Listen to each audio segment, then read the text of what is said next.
no hay mucho texto, es más dibujos. El virus, vamos, bueno, a ver, con respecto a virus respiratorio, que es lo que nos faltaba de la anterior clase, bueno, hemos mencionado ya acerca del virus de la influenza. No se olviden de los chip antigénicos, los kits antigénicos, que son los responsables, ¿no? El salto antigénico es responsable de lo que son las epidemias, y las derivas antigénicas o antigénicos son responsables de lo que son pues, los brotes estacionales, ¿no? Cada año siempre hay influenza, y cada año es porque el virus cambia, ¿no? Pero ese cambio es una proporción no muy grande, y por eso es que fácilmente se puede hacer la vacuna. Pero en el caso de las epidemias sí hay una variación más compleja de los antígenos, de su envoltura, de la hemaglutinina, de la neuraminidasa, de manera que eso genera pues las epidemias, ¿no? Que tienen alta mortalidad, ¿no? Con respecto a parainfluenza, no se olviden que se relaciona al grupo viral, ¿no? Que de niños pequeños, y el virus sincitial respiratorio, que es causa de neumonía en niños menores de un año. Ya, es una causa importante de mortalidad en niños menores de un año. Ahora con respecto al SARS-CoV-2, bueno, esto lo mencionamos pues, por el tema de la pandemia que hubo hace unos cuantos años. Ya, ¿ustedes estaban ya en la 1? No. Estaban en el colegio. En primaria. Ya, entonces, como ustedes pueden ver, ¿no? El COVID o SARS-CoV-2 es un virus ARN monocatenario de sentido positivo, ¿no? Perteneciente a la familia Coronaviridae, ¿no? Que produce un síndrome respiratorio que fue descrito por primera vez pues, en Wuhan, ¿no? China, ¿no? Diciembre de 2019. Fue secuenciado completamente en enero de 2020, comparte un 79.6% de identidad con el predecesor, que es el virus del SARS-CoV, ¿no? Que apareció en el 2002, y un 98% con un coronavirus del murciélago, ¿no? Es una zoonosis con capacidad de transmisión entre humanos, y el virus, generalmente los coronavirus se pueden dividir en 4 familias, pero también los podemos dividir en coronavirus humanos comunes, que generalmente producen cuadros gripales, ¿ya? Y otros coronavirus humanos, que son los que tienen mayor tasa de mortalidad, ¿no? El SARS, MERS y SARS-CoV-2, ¿no? Estos virus pueden cruzar las barreras de las especies e infectar también a los humanos, ¿no? Hay 7 coronavirus capaces de infectar al hombre, aunque actualmente se desconoce el origen del SARS, se postula ampliamente que tiene transmisión zoonótica, ¿no? Aquí en el gráfico de la derecha pueden ver la estructura del virus, ¿no?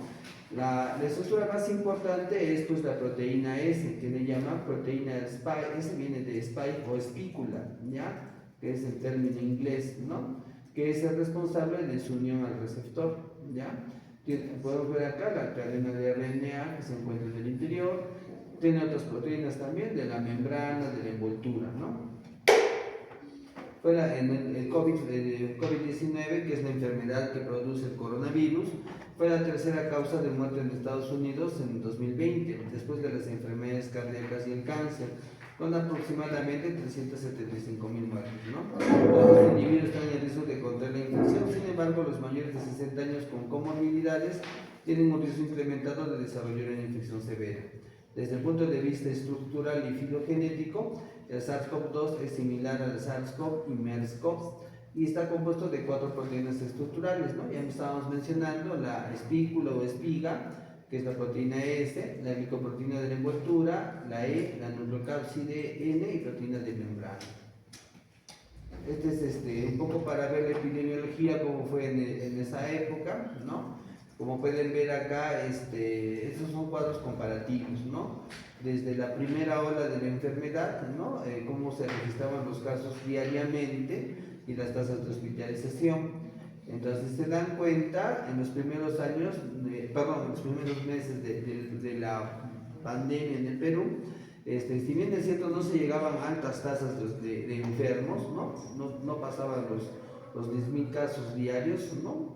Pero sí la tasa de hospitalización era alta. De esos probablemente 5,000, 6,000 o 7,000 casos se hospitalizaban 1,000, ¿no? Y era bastante, ¿no? Entonces acá se puede ver que a medida que avanzaba la enfermedad, las tasas de hospitalización eran grandes, ¿no?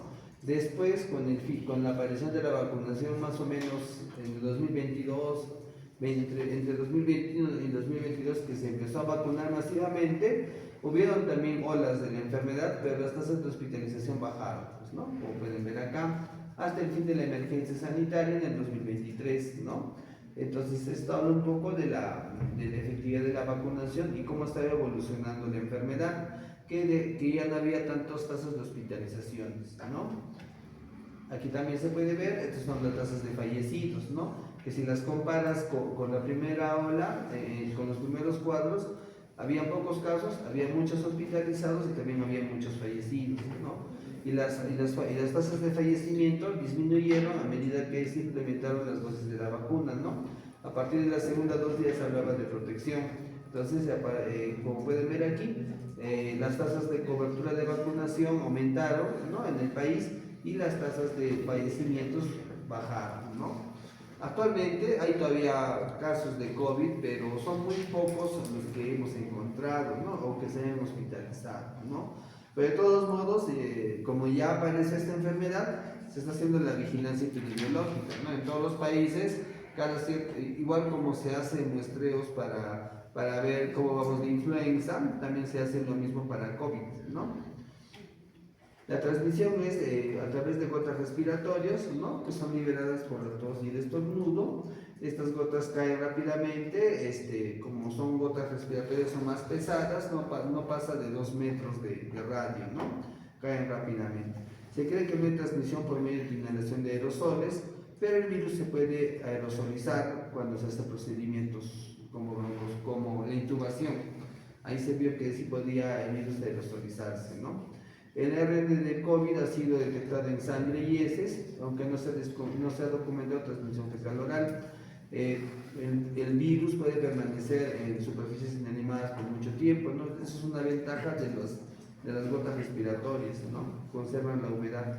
La mayor preocupación para contener el SARS, la diseminación del SARS, es que los pacientes presintomáticos son contagiosos, ¿no? Se ha visto que los pacientes que desarrollaron la enfermedad ya contagiaron el virus unos días antes de que aparezca la enfermedad clínicamente. Entonces, cuando tú hacías el aislamiento, probablemente ya había algunos individuos que estaban contagiados y estaban en periodo de incubación, ¿no? Incluso a esta característica de la enfermedad se puede atribuir un 40-50% de la transmisión, ¿no? Bueno, un gráfico, ¿no?, de lo que en esa época se postulaba, ¿no?, que el virus ha ido mutando de especie a especie hasta que llegó al hombre, ¿no? Con respecto a la patogenia del COVID, lo más importante es pues que la proteína Spike que ven aquí tiene su receptor, que es el receptor de la enzima convertidora de angiotensina 2, ¿no?, que solamente han visto esto en fisiología. Y aparte tiene otro correceptor que ven acá, esta estructura de color rojo, que tiene este nombre un poco largo, ¿no?, que es una proteína. Ya, entonces se necesita del receptor y del correceptor para que el virus pueda ingresar, ¿no? Como pueden ver aquí, el virus puede tener un efecto citotóxico directo, ¿no? A través del receptor puede estimular la apoptosis, ¿no?, y destruir a las células, ¿no? También puede producir una disregulación del eje renina-angiotensina-aldosterona, que como saben es una, aparte del tema de la angiotensina y de la aldosterona, de la renina, ¿no?, es un mediador inflamatorio, ¿ya?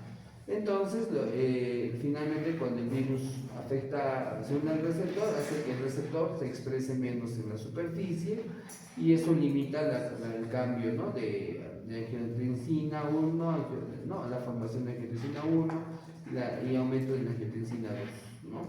Esto que va a llevar a un daño tisular, ¿no?, a inflamación, vasoconstricción y aumento de la permeabilidad vascular, ¿no?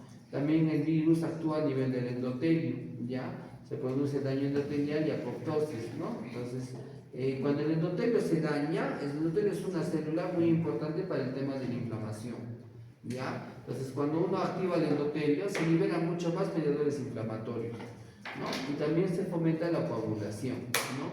Entonces, acá pueden ver en el gráfico que el endotelio alterado pues aumenta la producción de trombina y disminuye la fibrinólisis. Entonces eso hace que se acumulen, que se formen coágulos dentro de los vasos sanguíneos, ¿no?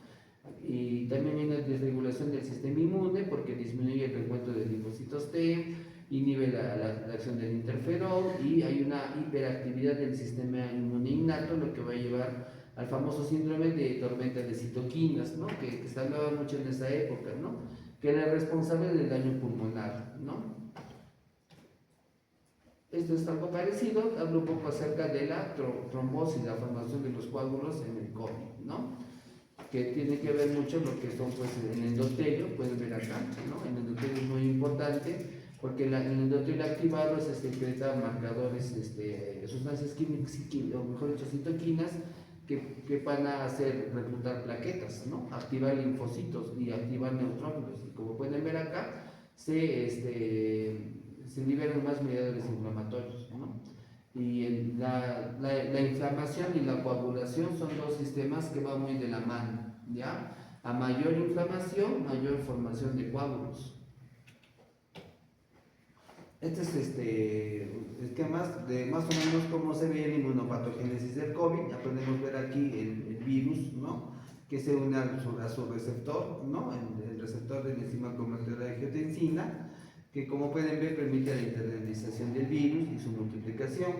Pero ¿qué pasa a nivel pulmonar? ¿No? Dice acá estadios tempranos del COVID, ¿no? Las células epiteliales tipo 1 y tipo 2, ¿no? Que son los neumocitos alveolares, y las células capilares endoteliales son infectadas y empieza la respuesta inflamatoria, ¿no? Entonces pueden ver acá los neumocitos infectados por el virus, ¿no? Y empieza el reclutamiento de monocitos, neutrófilos, linfocitos T, que con ayuda de macrófagos van a liberar citoquinas, ¿no?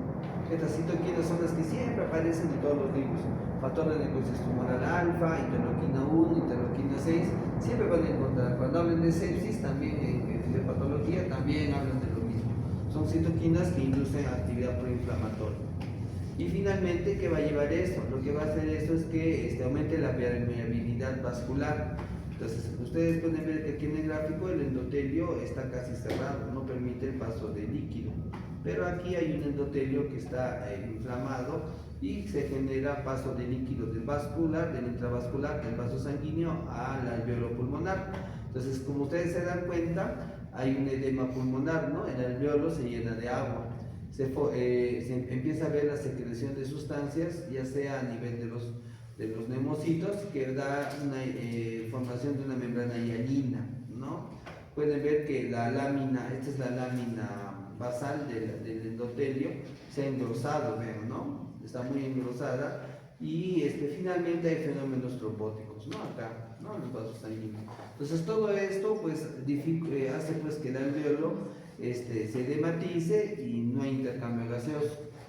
Y al final esa es la causa del síndrome del distrés respiratorio, ¿no?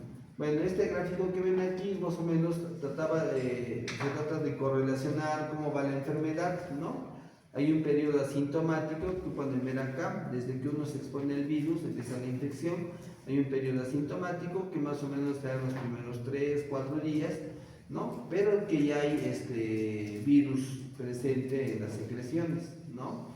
Entonces, esta curva solo muestra eso, ¿no? Que hay presencia del virus, y por eso que incluso antes de que aparezca la enfermedad clínicamente hablando, ya había transmisión del virus.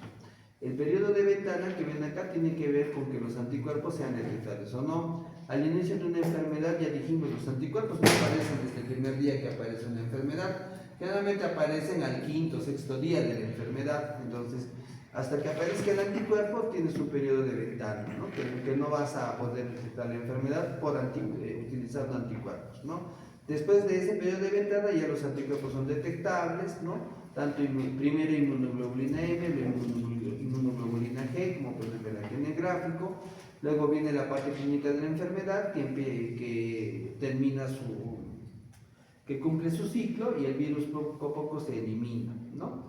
Y viene la fase de descenso y la convalescencia de la enfermedad, ¿no? Acá te pone las diferentes pruebas que puedes utilizar para poder detectar las etapas de la infección por el COVID, ¿no? Las manifestaciones clínicas, ¿no? Generalmente esta es una base de datos de los primeros pacientes infectados en China, y hablaba pues que los pacientes con comorbilidades como la hipertensión, las enfermedades cardiovasculares, diabéticos, tenían altas tasas de infección, ¿no? Sobre todo en UCI, ¿no?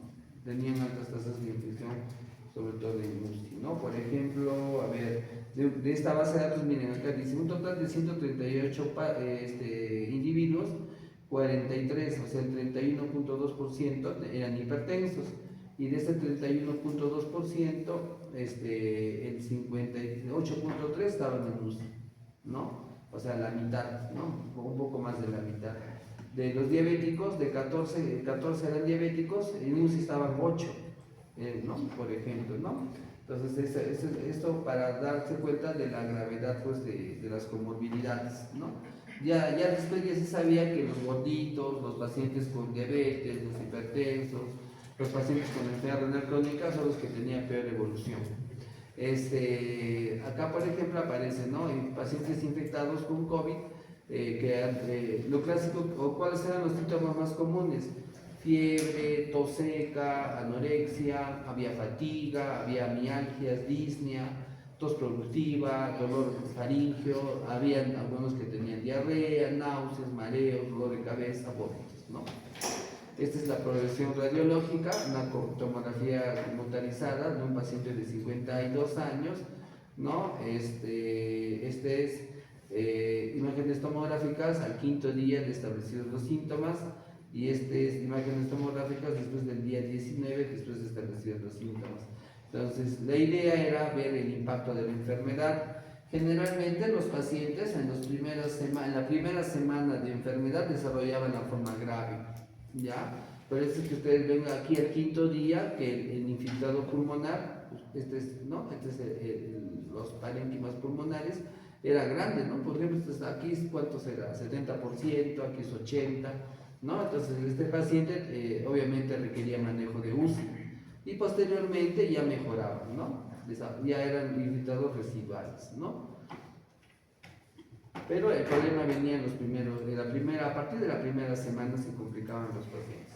Habían otros síntomas extrapulmonares del COVID que se estudió bastante, sobre todo cuadros neurológicos como dolores de cabeza, mareos, encefalopatías, Guillain-Barré, lo que todos hablaban, ¿no? De la anosmia, no podían sentir el sabor, el olor de las cosas, ¿no?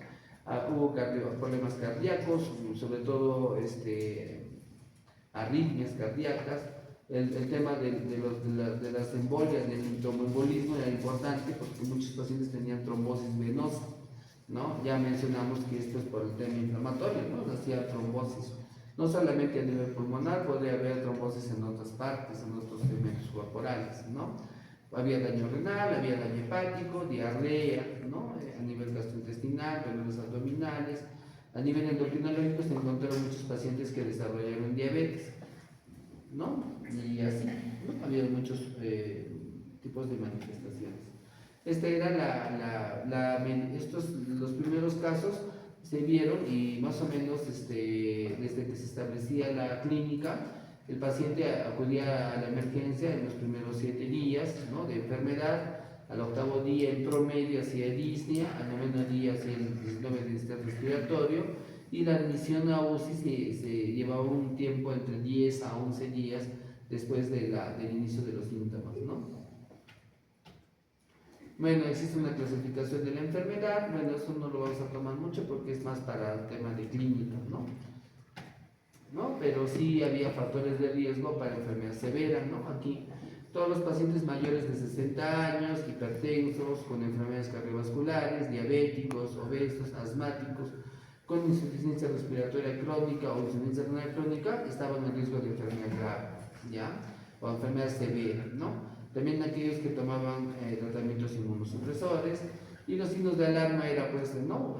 Disnea, dificultad para respirar, desorientación, confusión, fiebre más de 38 grados, ¿no? Por más de 2 días, dolor de pecho, cianosis, ¿no? Había algo que le llamaban, ¿cómo era? Era bien interesante porque el paciente podía estar tranquilo, y a veces había pacientes que no sentían la disnea, ¿ya? Entonces, cuando llegaban a la emergencia, ya sea por fiebre, por dolor torácico, no se les ve, no sentían ellos que les faltara el aire, pero tú los saturabas con el pulsoxímetro y estaban pues en 80 de saturación, 83, así. Entonces, esa era una disnea silente que se veía mucho en los pacientes, ¿no? Para el diagnóstico, bueno, la prueba más utilizada era pues, de todos modos, la serología sí se utilizó, pero en nuestro país hubo una mala experiencia con la serología porque se compraron pruebas rápidas y no eran pruebas serológicas que estaban muy bien validadas, o sea, como todo fue rápido, se hacía lo que podían y también pues las serologías no eran tan buenas y tuvimos muchos problemas porque habían pacientes que salían positivos a COVID al inicio, ¿no? Digamos, antes, justo los primeros días de la cuarentena y no tenían contacto epidemiológico, pues, ¿no? Entonces, tú no hablabas, conversabas de dónde podía haber contacto, no había contacto, ¿no? Entonces, por ahí que las pruebas serológicas, más que ayudar, nos metían en problemas. ¿Por qué? Porque todo paciente que salía positivo lo aislaban, pues. Entonces, había personas, incluso, pues, ustedes saben cómo son cuando la ignorancia también, ¿no? En esta época yo estaba trabajando en Sicuani y no querían que estén en sus casas, pensaban que se iban a proteger todos y todo un rollo, ¿no? Entonces, era un dolor de cabeza porque no encontrabas el nexo epidemiológico, pues, ¿no? Cuando tú investigabas, ¿no? Cómo ha sido tu rutina para ver si ya se está en contacto con algún posible caso, no encontrabas, ¿no? Entonces, desde ahí, este tema de las pruebas rápidas habrá durado unos 3 meses, hasta que el gobierno empezó a comprar PCRs y empezó a implementar todos los laboratorios de todas las regiones con PCRs. Eso fue bueno en cierto modo, sí, porque todo era centralizado en Lima, todos los PCR se hacían en Lima, pero obviamente pues el tiempo de traslado y el tiempo de hacer la prueba demoraba mucho, entonces se tenía que hacer localmente.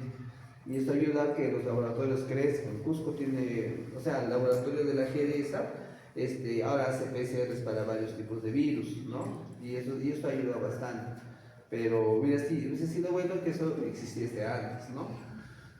Pero bueno, entonces, porque hacer la PCR costaba, ¿no? Te demoraban, te decían que no. Ya bueno, el seguro también compró bastante y mejoró también su laboratorio, ¿no? Ahora otra prueba que salió, que fue muy bueno, fue la prueba de antígenos, ¿no? No de anticuerpos, sino de antígenos, ¿no? Ya sea por distintas metodologías, ¿no? ELISA y ensayos también te ayudaban a la detección precoz del virus, ¿no? Pero eso ya vino después, eso ya va a venir al año siguiente, ¿no? Entonces fue una mala inversión del Estado comprar pruebas rápidas, ¿no? Y acá les ponen cada uno las ventajas y las desventajas de cada una de las pruebitas, ¿no? En el plan de COVID, ¿no? Ahora, la serología básicamente en COVID se utiliza solo para ver estudios epidemiológicos y en retrospectivas y periodos de la enfermedad. ¿Ya? Con eso termino. ¿Alguna pregunta?